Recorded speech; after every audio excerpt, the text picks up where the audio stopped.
Is it possible to grieve properly and to remain healthy in the Covid-19 era? How can we keep healthy while mourning?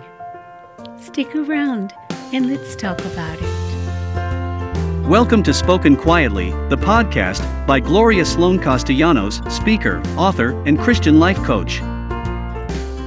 Hello, everyone, and welcome again to the Spoken Quietly podcast. Today, I am asking you to please excuse my voice. I am not feeling well. Most of you know I am sick with COVID. I believe it is important for me to record this podcast. It is important for us to consider what I have written on my blog, spokenquietly.com.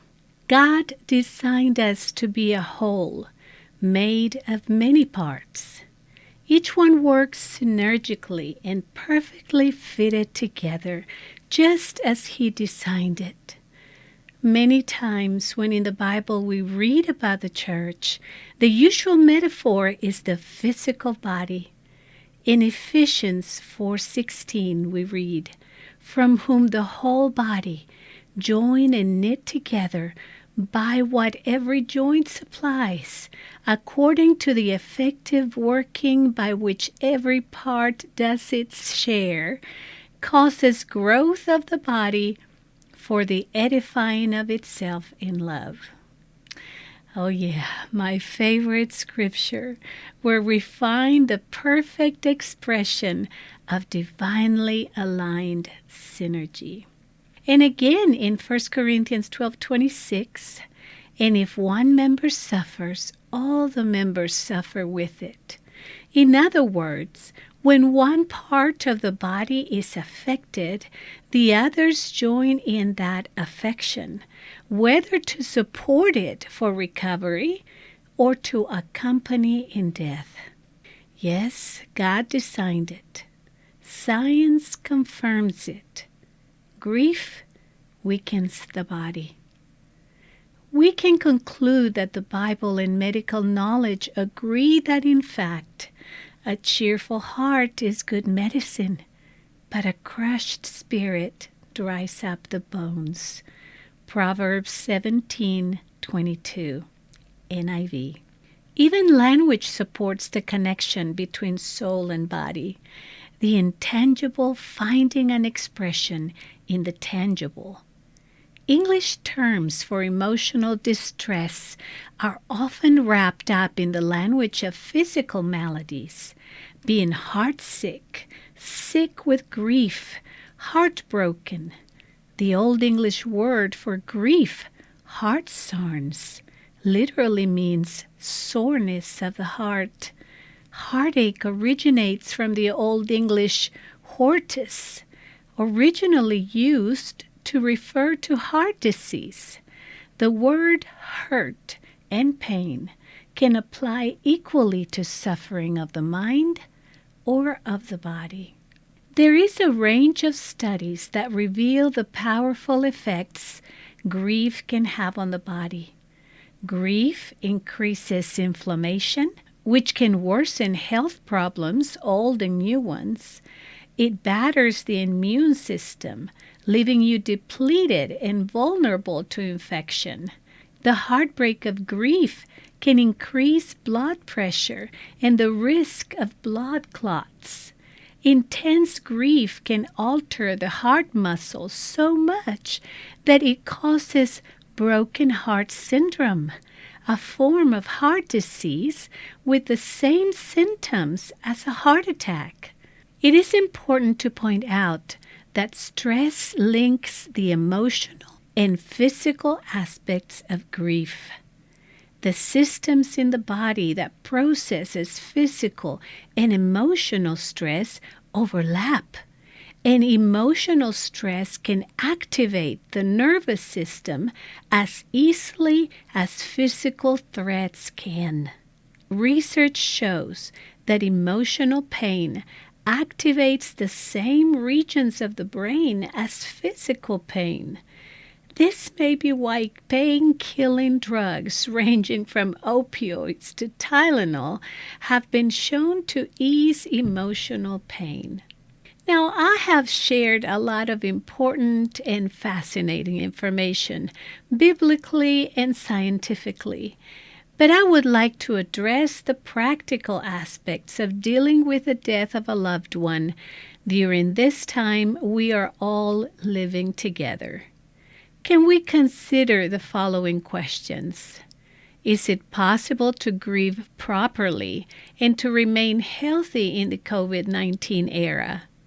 How can we keep healthy while mourning and burying our beloved mother, father, child, or friend without compromising our health? Allow me to give you some practical advice. New practices for new times. Some might sound a bit callous, but if you were to choose to follow these suggestions, you will be able to go on caring and providing for your family, healthy and strong. Number 1, boost your immune system and strengthen your health. Your immune system helps your body fight against infections. For an immune system to be healthy, various components of your body, like the cells in your skin, blood, bone marrow, and organs, need to be working optimally. This is the only way it can stop disease-causing microbes from entering your body. Because of the COVID-19, you can find numerous sites where suggestions are made to deliberately strengthen your immune system. But in reality, there is no one way to do it quickly. A strong immune system is built over time as you put in daily, consistent effort to maintain healthy habits.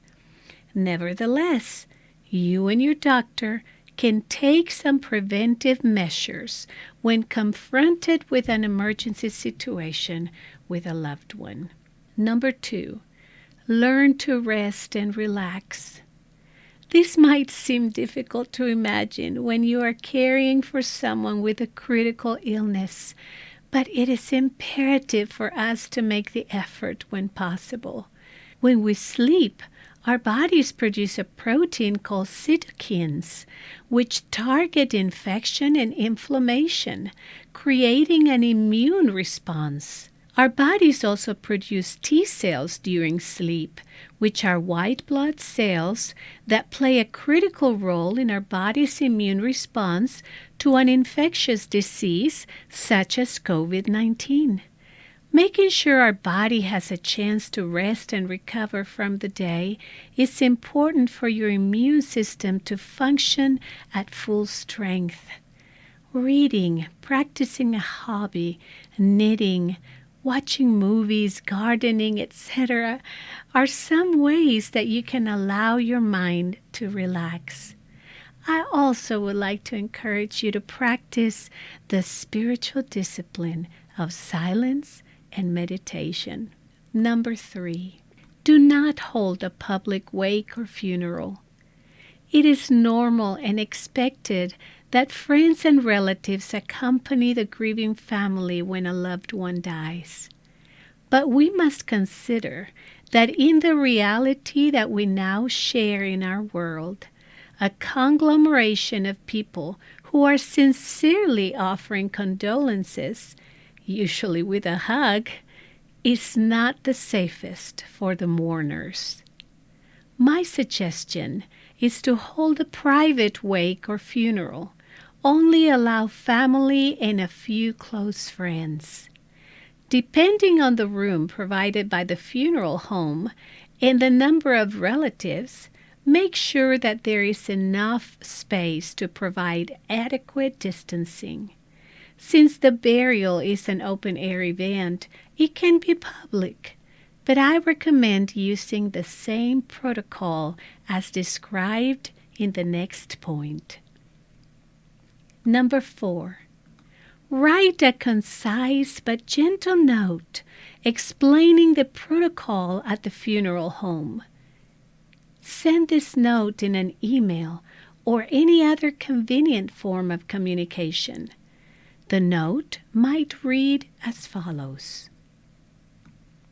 Dear family, my children and I deeply appreciate your desire to bless us with your presence at the funeral home. Our loving wife and mother is now rejoicing in her heavenly home, but here on earth our hearts mourn for her absence. We would like to request that you follow the protocol listed below. Please understand that our desire is to protect her family, who is now strained and weakened by the grief of our loss. Number 1, wear a mask at all times. Number 2, abstain from hugs. Number 3, keep a reasonable distance. Thank you so much for your consideration of our requests. Your compliance shows great love and respect to our family and honors the memory of our beloved Katie. My desire to write this article is to help you avoid the mistakes and oversights of our own family. After the death of my mother from Alzheimer's, we did not take into consideration what I wrote above. At the moment of writing this post, 4 of our closest relatives are infected with COVID-19, including me. I assisted my mother day and night for 2 weeks before she died. I was able to protect my 80-year-old father against the late-night vigils and nourished him with specialty fortified shakes. But my body was tired, and grief had weakened me. We are thankful that we were able to keep my father safe. But I was not so lucky. Please consider my words of advice. If we use wisdom and intentionality, I believe we can keep healthy while mourning. I do believe that it is possible to grieve properly and to remain healthy in the COVID-19 era. Obviously, it's too late for me, but maybe these words will arrive just in time for you. Now, there are no particular questions this time in my coaching corner. Just a reminder that I am here if you need someone to talk to or if you need more practical ideas to cope with the grief you and your family are going through.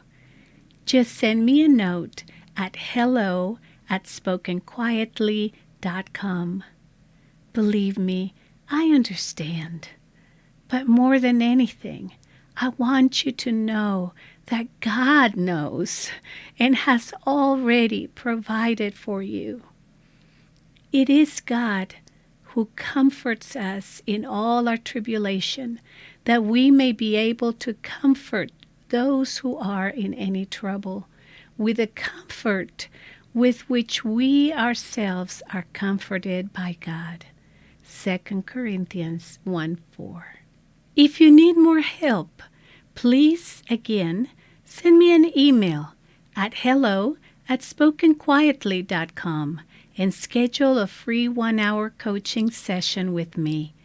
You can also visit my website, spokenquietly.com, and schedule your session there.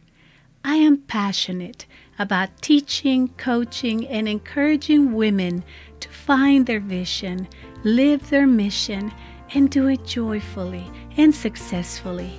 And of course, I love to write about it.